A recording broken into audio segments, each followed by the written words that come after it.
আমেৰিকাৰ ৰাষ্ট্ৰপতি ডোনাল্ড ট্ৰাম্পৰ এটা মহা বিস্ফোৰণ আৰু এই মহা বিস্ফোৰণ হৈছে পূৰ্বৰ আমেৰিকাৰ বাইডেন প্ৰশাসনে প্ৰধানমন্ত্ৰী নৰেন্দ্ৰ মোদীৰ চৰকাৰক গাদিচ্যুত কৰাৰ ষড়যন্ত্ৰত লিপ্ত আছে প্ৰধানমন্ত্ৰী নৰেন্দ্ৰ মোদীৰ বিজেপি নেতৃত্বাধীন চৰকাৰখনক এনডিএ চৰকাৰখনক গাদিচ্যুত কৰাৰ ষড়যন্ত্ৰ কুঅভিসন্ধি ৰচনা কৰিছে আৰু এই কুঅভিসন্ধিৰ অধীনতে প্ৰায় 182 কোটি টকাৰ আৰ্থিক অনুদান ভাৰতক দিছিল বাইডেন প্ৰশাসনে বাইডেন চৰকাৰে 21 বিলিয়ন মাৰ্কিন ডলাৰৰ সাহায্য আগবঢ়াইছিল ভাৰতবৰ্ষক ভাৰতত ভোটদানৰ হাৰ বৃদ্ধি কৰিবলৈ এক কথাত ভাৰতৰ আভ্যন্তৰীণ ৰাজনীতিত হস্তক্ষেপ কৰিছিল বাইডেন প্ৰশাসনে আৰু সেই হস্তক্ষেপেৰে মোদীক সাইডলাইন কৰিব বিচাৰিছিল মোদী চৰকাৰক সাইডলাইন কৰাৰ ষড়যন্ত্ৰ ৰচিছিল বাইডেন প্ৰশাসনে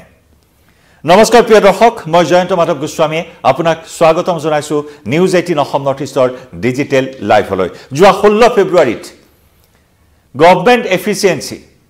গভৰ্নমেণ্ট এফিচিয়েন্সি নামৰ যেটো নতুন বিভাগ অন্তৰ্ভুক্ত কৰা হৈছে ট্ৰাম্প প্ৰশাসনত তাৰ মুৰব্বী এলন মাস্কে ভাৰতলৈ যোগান ধৰা সেই অনুদান বন্ধ হোৱাৰ কথা ঘোষণা কৰিছিল আৰু সেই অনুদানক লৈ বিভিন্ন ধৰণৰ চাঞ্চল্যকৰ তথা বিস্ফোৰক অভিযোগ এটাৰ পিছত আনটো পোহৰলৈ আহিছে এইবাৰ খুদ ডোনাল্ড ট্ৰাম্পে এই অভিযোগ উত্থাপন কৰিছে বাইডেন চৰকাৰৰ বিৰুদ্ধে পূৰ্বৰ বাইডেন চৰকাৰৰ বিৰুদ্ধে এই স্পষ্ট অভিযোগ আনি এই ক্ষেত্ৰত ভাৰতৰ সৈতে মোদীৰ সৈতে আলোচনা কৰা হ'ব বুলি কৈছে ডোনাল্ড ট্ৰাম্পে কৈছে যে মাৰ্কিন যে সাহায্য সেই মাৰ্কিন সাহায্য বিভিন্ন দেশলৈ আগবঢ়োৱা হয় সেই সাহায্য কিন্তু ভাৰতলৈ সেই সাহায্য আগবঢ়োৱা হৈছিল ভাৰতত ভোটদানৰ হাৰ বৃদ্ধি কৰিবৰ বাবে ভোটদানৰ সজাগতাৰ বাবে সেই বৃহৎ পৰিমাণৰ পুঁজি যোগান ধৰা হৈছিল আৰু ইয়াৰ লগে লগে যেতিয়া এই পুঁজি বন্ধ কৰাৰ কথা ঘোষণা কৰিলে ইলন মাস্কে আৰু তেতিয়াৰ পৰাই সৰ্বত্ৰে প্ৰশ্ন উত্থাপন হৈছে যে সেই পুঁজি কোনে লৈছিল কি কামত সেই পুঁজি ব্যৱহাৰ কৰা হৈছিল সেই পুঁজি কাৰ হাতলৈ গৈছিল এনেসমূহ নানানটা প্ৰশ্ন উত্থাপন হৈছিল আনকি আমেৰিকাৰ সেই আৰ্থিক সাহায্যক লৈ প্ৰধানমন্ত্ৰী মোদীৰ উপদেষ্টা সঞ্জীৱ সান্যালে প্ৰশ্ন উত্থাপন কৰিছিল যে ভাৰতত ভোট বঢ়াবলৈ কোনে লৈছিল 21 নিযুত ডলাৰ সেই প্ৰশ্ন আজি আকৌ এবাৰ প্ৰাসংগিক হৈ পৰিছে যেতিয়া ডোনাল্ড ট্ৰাম্পে স্পষ্টকৈ ঘোষণা কৰিছে স্পষ্ট অভিযোগ আনিছে এই মহা বিস্ফোৰণ আনিছে বাইডেন চৰকাৰৰ বিৰুদ্ধে যে বাইডেন চৰকাৰে ভাৰতৰ আভ্যন্তৰীণ ৰাজনীতিত হস্তক্ষেপ কৰিছিল বা হস্তক্ষেপ কৰিবৰ বাবে সেই 21 নিযুত ডলাৰ ব্যয় কৰিছিল ভাৰতৰ নিৰ্বাচনত যোৱা 2024 চনৰ সাধাৰণ নিৰ্বাচনত সেই মাৰ্কিন সাহায্য ব্যৱহাৰ সেই পুঁজি ব্যৱহাৰ কৰাৰ কথাও ইতিমধ্যে চৰ্চালৈ আহিছে গতিকে ভাৰতৰ নিৰ্বাচনত কোনো আন এটা শক্তিক জয়ী কৰাবৰ বাবে এই পুঁজি ব্যৱহাৰ কৰা বুলিও ডোনাল্ড ট্ৰাম্পে এই মুহূৰ্তত অভিযোগ আনিছে এই বিস্ফোৰক অভিযোগ উত্থাপন কৰিছে মোদীক সলনি কৰি আন কোনো নেতাক চৰকাৰলৈ আনিবৰ বাবে চেষ্টা কৰাৰো গুৰুতৰ অভিযোগ উত্থাপন হৈছে গতিকে ভাৰতত আন কাৰোবাক নিৰ্বাচিত কৰিবৰ বাবে বাইডেনে চেষ্টা চলোৱা বুলি এই চাঞ্চল্যকৰ তথা বিস্ফোৰক অভিযোগ আনিছে আৰু লগতে শংকা ব্যক্ত কৰিছে যে মোদীক আতৰাই ভাৰতত আন কাৰোবাক নিৰ্বাচিত কৰিবৰ বাবে এই পুঁজি ব্যৱহাৰ কৰাৰ অভিযোগ আনিছে ডোনাল্ড ট্ৰাম্পে সমান্তৰালকৈ ৰাষ্ট্ৰপতি ডোনাল্ড ট্ৰাম্পে কৈছে যে ভাৰতত ভোটদানৰ হাৰ বৃদ্ধি কৰিবৰ বাবে আমি কিয় 2 কোটি 10 লাখ ডলাৰ দিব লাগে আমি কিয় আমেৰিকাৰ ফালৰ পৰা ভাৰতত ভোটৰ হাৰ বৃদ্ধিৰ বাবে কিয় 2 কোটি 10 লাখ অৰ্থাৎ 21 বিলিয়ন মাৰ্কিন ডলাৰ আমি দিয়াৰ প্ৰয়োজন ক'ত এই প্ৰশ্ন উত্থাপন কৰিছে ডোনাল্ড ট্ৰাম্পে আৰু লগতে ট্ৰাম্পে কৈছে যে আন কাৰোবাৰ চৰকাৰ আনিব বিচৰা হৈছিল গতিকে এই ক্ষেত্ৰত ভাৰত চৰকাৰৰ সৈতে আমি আলোচনা কৰিম মোদীৰ সৈতে এই বিষয়টো আলোচনা কৰিম বুলি পুনৰ ট্ৰাম্পে স্পষ্টকৈ উল্লেখ কৰিছে লগতে ট্ৰাম্পে আন এটা বিষয় স্পষ্ট কৰি উল্লেখ কৰিছে যে USAIDৰ ধন ব্যৱহাৰ কৰি ভাৰতত আন কাৰোবাক জয়ী কৰাৰ প্ৰচেষ্টা চলোৱা হৈছিল USAID অৰ্থাৎ United States agency for international ডেভেলপমেণ্টৰ জৰিয়তে সেই ধন ভাৰতত ব্যয় কৰা হৈছিল গতিকে সেই ধনৰ অনুদান ইতিমধ্যে বন্ধ কৰা হোৱা বুলি ঘোষণা কৰিছে Department of Government Efficiency মুৰব্বী ইলন মাস্কে যোৱা 16 ফেব্ৰুৱাৰীত এক্স হেণ্ডেলত ইলন মাস্কে প্ৰকাশ কৰিছিল যে ভাৰতত ভোটদানৰ বাবে USAID অৰ্থাৎ United States agency for international ডেভেলপমেণ্টৰ জৰিয়তে যি $2 কোটি 10 লাখ আবণ্টন দিয়া হৈছে সেই অনুদান ইতিমধ্যেই বন্ধ কৰা হৈছে আৰু এই অনুদানে ভাৰতীয় ৰাজনীতিত অশান্তিৰ সৃষ্টি কৰা বুলিও তাৎপৰ্যপূৰ্ণ মন্তব্য কৰা হৈছিল গতিকে এই পুঁজি ইতিমধ্যে বাতিল কৰাৰ কথা ঘোষণা কৰা হৈছে লগতে ট্ৰাম্পে আৰু এটা প্ৰশ্ন উত্থাপন কৰিছে যে আমি কিয় এই বৃহৎ পৰিমাণৰ পুঁজি ভাৰতক দিব লাগে ভাৰতৰ ভোট বৃদ্ধিৰ ক্ষেত্ৰত কাৰণ বিশ্বৰ ভিতৰতে সৰ্বাধিক কৰ আৰোপ কৰাৰ ক্ষেত্ৰত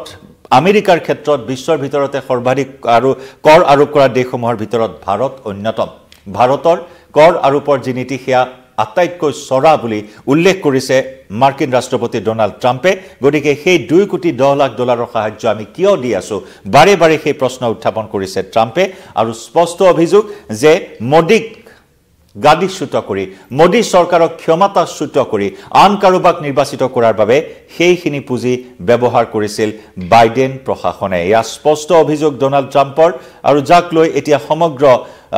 আমেৰিকাৰ লগতে ভাৰতবৰ্ষত তুলপা লাগিছে কাৰণ এই পুঁজি কাৰ হাতলৈ গ'ল হিয়া এতিয়াও স্পষ্টকৈ কাৰো হাতত উত্তৰ হোৱা নাই বা ভাৰত চৰকাৰেও এই মুহূৰ্তলৈকে কোনো ধৰণৰ মন্তব্য প্ৰকাশ কৰাৰ পৰা বিৰত আছে এই বিষয়টোক লৈ ইতিমধ্যে ভাৰতীয় জনতা পাৰ্টিৰ নেতা অমিত মালব্যই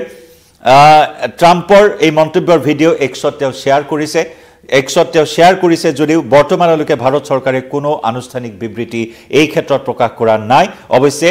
অমিত মালব্যই ৰাষ্ট্ৰপতি ডোনাল্ড ট্ৰাম্পৰ এই মন্তব্যক স্পষ্টভাৱে সমৰ্থন কৰা নাই যদিও তেওঁৰ সেই মন্তব্যৰ ভিডিঅ' তেওঁৰ এক্স হেণ্ডেলত শ্বেয়াৰ কৰা পৰিলক্ষিত হৈছে কিন্তু তাৎপৰ্যপূৰ্ণভাৱে ভাৰত চৰকাৰে ট্ৰাম্পৰ এই বিবৃতিৰ কোনো ধৰণৰ প্ৰতিক্ৰিয়া এই মুহূৰ্তত প্ৰকাশ কৰা নাই কিন্তু খলকনি সৃষ্টি কৰিছে ট্ৰাম্পৰ এই অভিযোগে কেৱল ট্ৰাম্পৰে এই অভিযোগ নহয় ইয়াৰ পূৰ্বেও এনে ধৰণৰ অভিযোগ উত্থাপন কৰিছিল মাইক বেঞ্চ নামৰ আমেৰিকাৰ বিদেশ মন্ত্ৰণালয়ৰ এগৰাকী প্ৰাক্তন বিষয়াই মাইক বেঞ্চেও একেখিনি অভিযোগ উত্থাপন কৰি কৈছিল যে আমেৰিকাই বাইডেন চৰকাৰে ভাৰতবৰ্ষত আভ্যন্তৰীণ ৰাজনীতিত দখল দিয়াৰ চাঞ্চল্যকৰ অভিযোগ উত্থাপন কৰিছিল ভাৰতবৰ্ষৰ আভ্যন্তৰীণ ৰাজনীতিত হস্তক্ষেপ কৰাৰ চাঞ্চল্যকৰ অভিযোগ উত্থাপন কৰিছিল মাইক বেঞ্চ নামৰ আমেৰিকাৰ বিদেশ মন্ত্ৰণালয়ৰ প্ৰাক্তন বিষয়াগৰাকীয়ে একে সময়তে মাইক বেঞ্চে উত্থাপন কৰিছিল যে বাংলাদেশৰ ক্ষমতা সলনিৰ আৰতো বাইডেন চৰকাৰৰ হাত আছিল আৰু মাইক বেঞ্চৰ সেই চাঞ্চল্যকৰ অভিযোগৰ পাছতে এলন মাস্কৰ ডিপাৰ্টমেণ্ট অফ গভৰ্ণমেণ্ট এফিচিয়েঞ্চিৰ তৰফৰ পৰা সেই পুঁজি যি 21 নিযুত মাৰ্কিন ডলাৰৰ ঘোষণা বা সাহায্য আছিল সেয়া বন্ধ কৰাৰ কথা ঘোষণা কৰিছিল ইলন মাস্কে গতিকে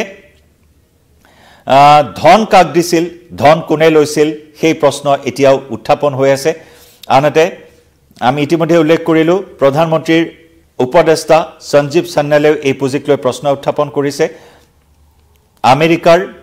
USAID অৰ্থাৎ United States agency for international ডেভেলপমেণ্টৰ সেই কাৰ্যৰ মানৱ ইতিহাসৰ সৰ্ববৃহৎ